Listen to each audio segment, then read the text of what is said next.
À ma gauche, Fatima Ezara Ben Omar, comme je le disais tout à l'heure, est engagée sur le combat féministe, mais en même temps, elle lui côtoie d'une manière assidue dans tous nos débats depuis pas mal de temps. Et donc, cet idéal universaliste qui fait la jonction des combats féministes et antiracistes,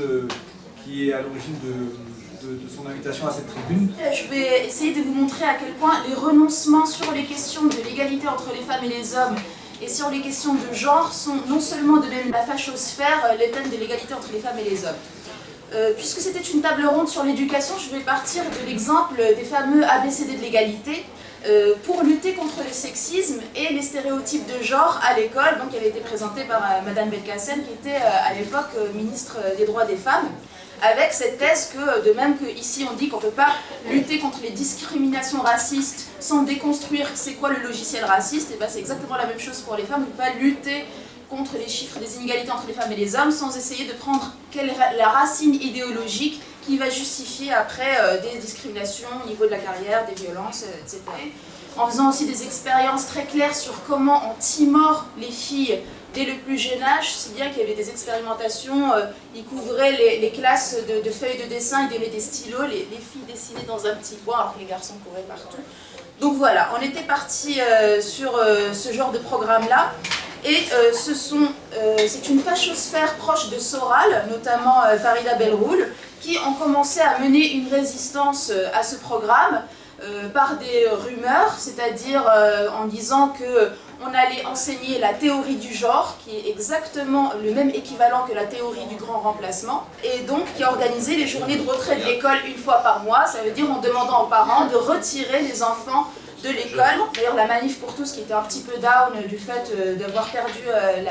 la bataille du mariage pour tous, est tout de suite allée sur ce terrain-là, avec un observatoire de la théorie du genre et tout, c'est que, et si vous lisez un peu les productions de gens comme Zemmour et tout, la théorie du genre, c'est la même théorie qui va commencer à dire que la société blanche est en train de se déviriliser. Les femmes qui aiment la domination, en fait, ne vont arrêter de coucher avec des hommes blancs, elles vont commencer noirs, entre guillemets, dans leurs clichés, savent encore tenir leurs femmes et les dominer. Qu'il y aura donc une espèce de contamination et donc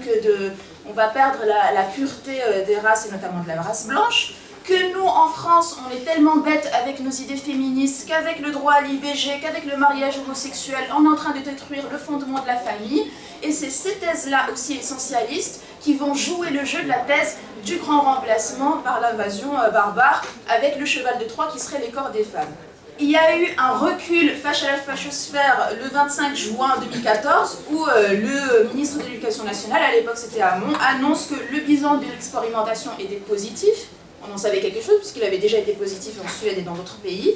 Mais que voilà, on allait le remplacer par autre chose. Donc c'était une défaite d'image, c'est-à-dire qu'on dit qu'on recule face à la fachosphère qui, elle, s'est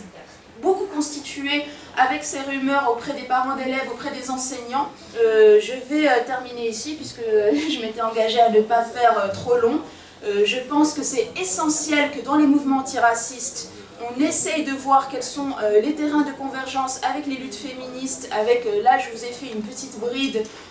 d'essayer de voir l'équivalence et de bien voir que ce n'est pas un hasard si aujourd'hui la fachosphère est au moins aussi mobilisée sur les questions de genre que sur les questions de racisme. Et merci beaucoup.